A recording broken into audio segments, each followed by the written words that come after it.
This is chapter 3, lesson 2 on page 150. Now we're going to look at graphs of functions, and we're going to note some things about the graphs. The first thing we're going to look at is, does the graph define a function? So visually, we are going to use the vertical line test. Do you remember that from last year? If I can draw a vertical line through a graph and only intersect it at one point, if I can draw a line through the graph and only intersect it at one point, it is a function. We will actually graph some of these eventually. If I draw a vertical line and intersect it at 2 points, it is not a function. Why? Because that x value has two y values. Right? That x value has two y values. Okay, look at example 1. First, somebody tell me, we just learned this. What type of function is that graph? Just look at the graph. It's a what?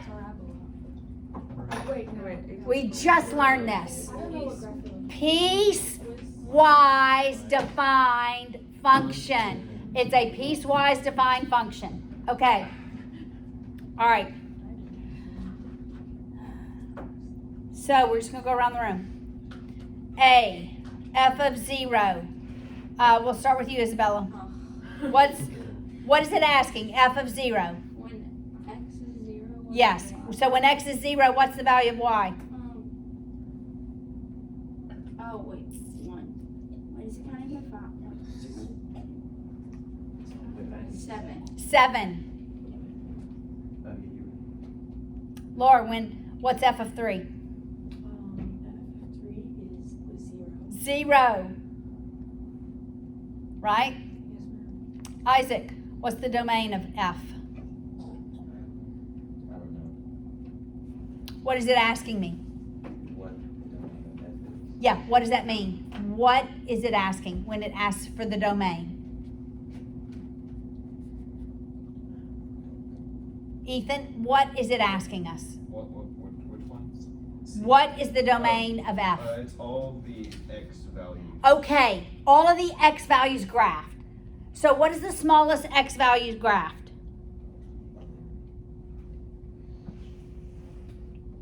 -5? Or no, -9.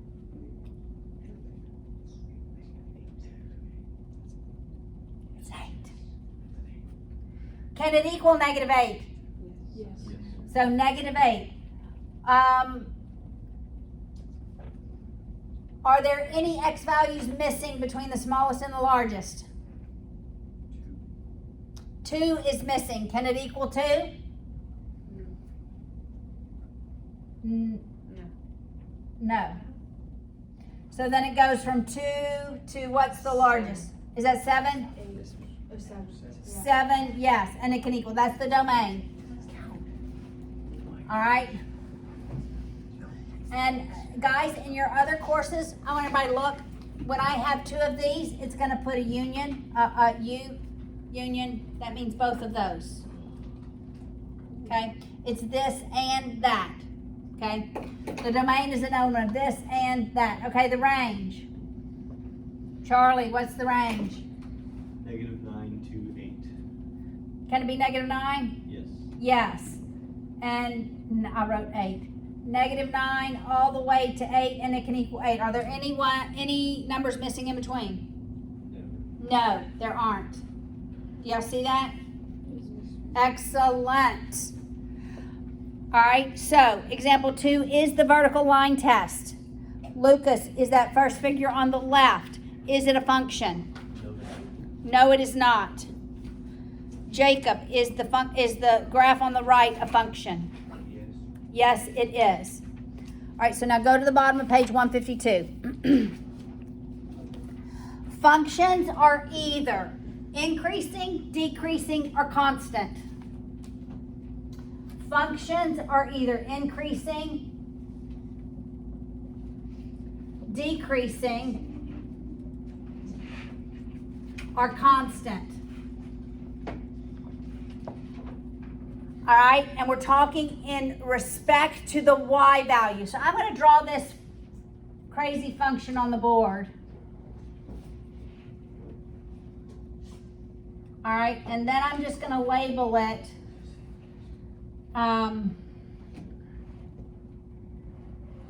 here's my x, here's my y. 1, 2, let me move that over a little bit. 2, 3. We'll say that's the highest point. All right, 4 and so on. -1. We'll say that's the highest point, and so forth. All right, everybody look. How do we read functions? What direction? Left to right. We read them left to right. Okay, so everybody look. From negative infinity up into this maximum point of -2, it's increasing. Do you see that? Notice I used the curvy parentheses because when we talk about increasing and decreasing, we don't include the maximum points. It is decreasing from that -2 to the 0. Do you see that? It is constant. We'll just say that's between 1 and 2. It is constant between 1 and 2. Then between 0. 0. And we're going to say we'll just say that's 1. 0 and 1. Got it? Then what happens to it? It begins to increase from 1 all the way to 3. Then what happens? It decreases from 3 to positive infinity. All right, I should have made, let's make one more. Let's make this 5. All right, so let's have it decrease from 3 to 5. I need to make a point here. And then it begins increasing on the interval from 5 to positive infinity. All right. Because I need to make some more points. All right, everybody look. The highest points on a graph where it changes from increasing to decreasing.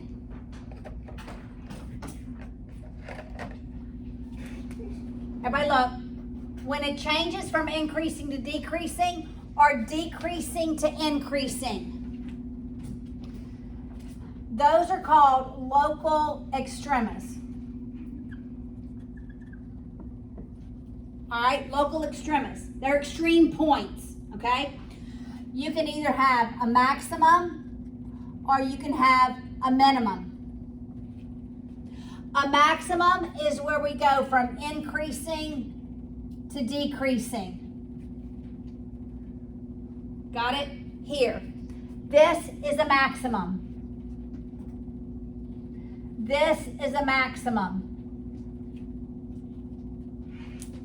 Got it?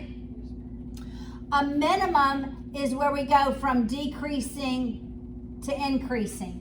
Right here is a minimum. Got it?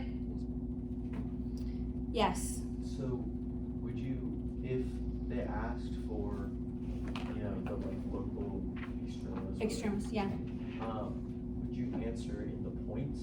Points. So, Yes. So x and y, not just the change.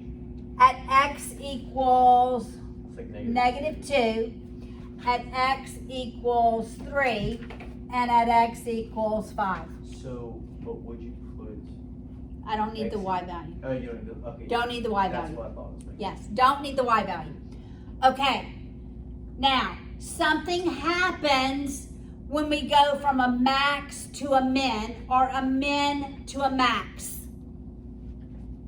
All right, here we go from a max to a min. You see that? And somewhere in between here, we have concavity that changes. Delta S means change. Got it? All right. So curves are either concave up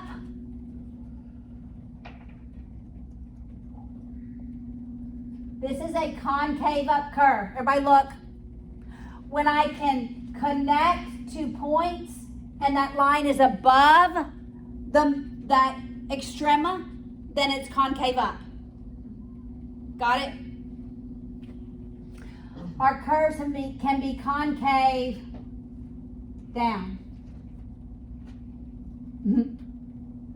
When I can connect 2 points and the line lies below the curve, it's concave down.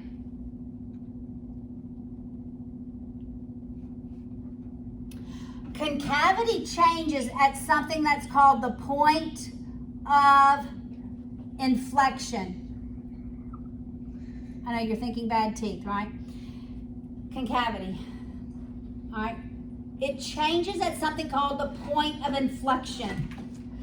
This point of inflection is the midpoint between a max and a min. So if you take the max plus the min and divide it by 2, then you get where your concavity changes. Okay, so look at here. I have a max at x equals 3. I have a min at x equals 5. This is concave what? Down. Down. This is concave down until I reach the point of inflection. And then it becomes concave up. What is my point of inflection? 3 plus 5, which is 8, divided by 2, at 4. At x equals 4 is when my concavity changes. So it's concave down between 1 and 4, but at the point of 4, the graph is concave up. Okay, so I've said a lot. What's a maximum? Ethan. The point where the graph changes from increasing to decreasing. Yes. What's a minimum? Yes, Laura. Point on the graph where it changes from decreasing to increasing. Correct. What is concavity? Lucas. Whether it's facing up or down. Correct. It says, Open. is the curve open up, right? Or is the curve open down? When does concavity change? Isabella. The point of inflection. How do I find the point of inflection? You add the max plus the min and divide it by 2. Yes. Okay, now let's do some examples. Okay, here we go. You have got this. All right. Look at example 3. We are not going to graph it. We're going to look at the picture. It is in figure 3.2-5 on the top of page 153. On what interval is this function increasing, Katie? On what interval? On page 153. Top page 153, that picture in the green box. The very top one, yes. What, can you ask your question? On what interval is the function increasing? I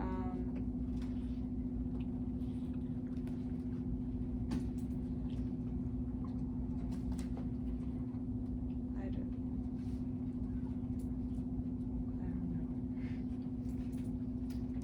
Grace Ann? 2 to positive infinity. 2 to positive infinity. Do you see that? It's increasing. From 2 to positive infinity.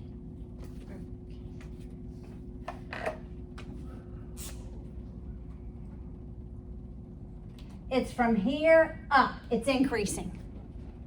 So, increasing on 2 to infinity. Abby, when is it constant? It's constant from 0 to 2. From here to here, it's constant. From 0 to 2. All right, Katie, now, can you tell me where it's decreasing? From -3 to 0. Okay. I would have probably gone negative infinity Oh, okay. because these are graphed rules. And so, because it's on a calculator, they don't put arrows at the end, right? So I would have said decreasing from negative infinity up to what number? 0. 0. Does that make sense, ladies and gentlemen? Okay, excellent. All right, now, example 4.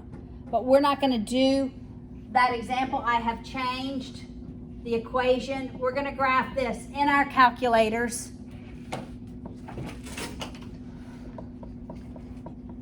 I have changed it from 1.8 to 2. All right, so everybody graph this in your calculator. And we're going to find our local extrema points.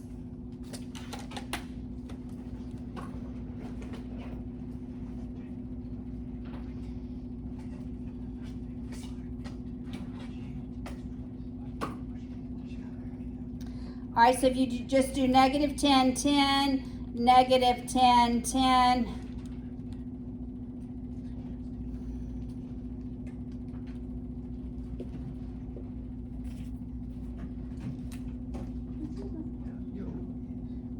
It looks something like this. Do you see something like that? Yeah. Yes, everybody see something like this? Okay. So here it's increasing and here it's increasing, but around here something changes, right? Something changes. Well, it decreases. All right, so look, I want to hone in on probably x -1 to maybe 3. So I'm going to change my window for x -1 to 3. So I can really see that curve better. Actually, if I make it 0 to 3, I think we see it better. No, let's go 0 to 2.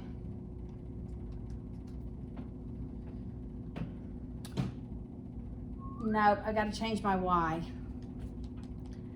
I want to change my y to -2, +2. I want you to see the curve. Okay, did you see the curve? Even if I go make my y min 0 because it happens above. Okay, if you make, everybody do this, make your window x min 0, x max 2. Make your y min 0, y max 2. You really see the curve. So you really see something like this. Right? You see it? Yes, ma'am. Okay, what do you think around here that's going to be called? A max. So we have a max, and here we have a min. Look at the degree. Everybody look, I'm going to tie this into the degree of the function. Are you listening? At most, the number of local extrema you can have is the degree of the equation -1. So at most, I can have 2 extrema for this equation. All right, we're going to use our calculator to find them. You're going to do second, trace, look at number 4, maximum. Look, what do we want? We want left bound here, and we want right bound here. So what's going to be happening? Y is going to get bigger, bigger, bigger, then it's going to start getting smaller. So left bound, you want to be, I'm watching my Y value. Mine doesn't show like the last one. Change your window. 0, 2, 0, 2. Oh, let me look at your equation. X cubed minus 2x squared. Okay, let me get to left bound. 1.47, 48, I'm 47. See, mine went from 1.1479 to 1.148 and then back down to 1.147. I'm watching my Y values. So I'm going to do left bound enter, go to the right 2, hit enter, and hit guess. What do you get for this maximum point? You get a bunch of 3s. Yeah, it's going to be different from what the textbook says. All right, so we're going to say x equals, let's say 1/3. It's a bunch of 3s. Okay, we'll say 1/3. Okay, let's find our local minima. Hey, everybody, we're going to the minimums. Do second, trace, and go down to minimum. 3. What's happening here? Y is getting smaller, smaller, and then it's going to start getting larger. So I'm watching my Y value. It's going to get smaller, smaller, smaller, smaller. Are the left bound or right bound the same? Yes. Yeah, that's left bound. That's I think it's one. It's one. right bound. It's one. One and one. Okay, well, I'm watching it still. Smaller, smaller, smaller, smaller.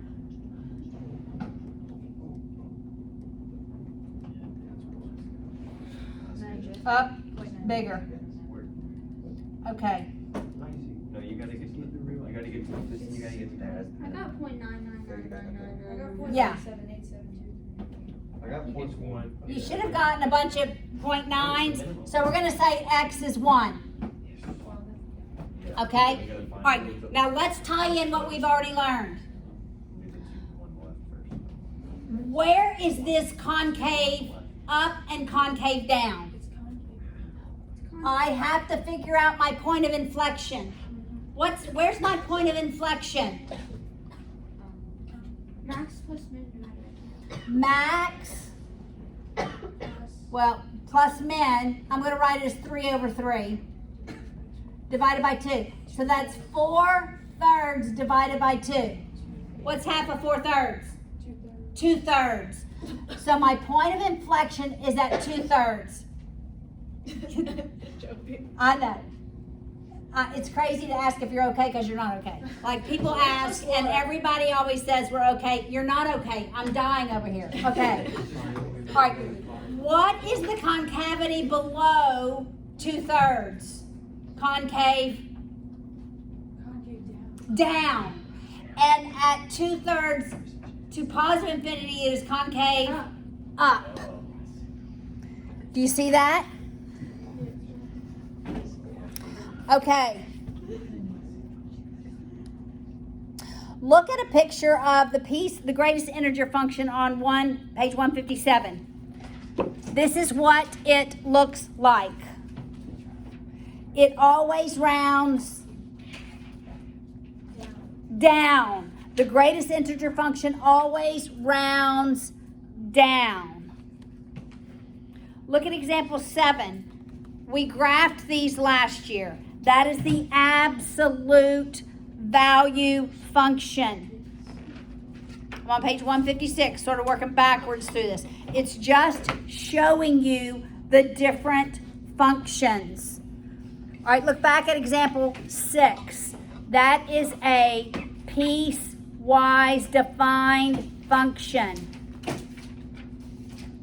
It begins as a parabola and it ends linear.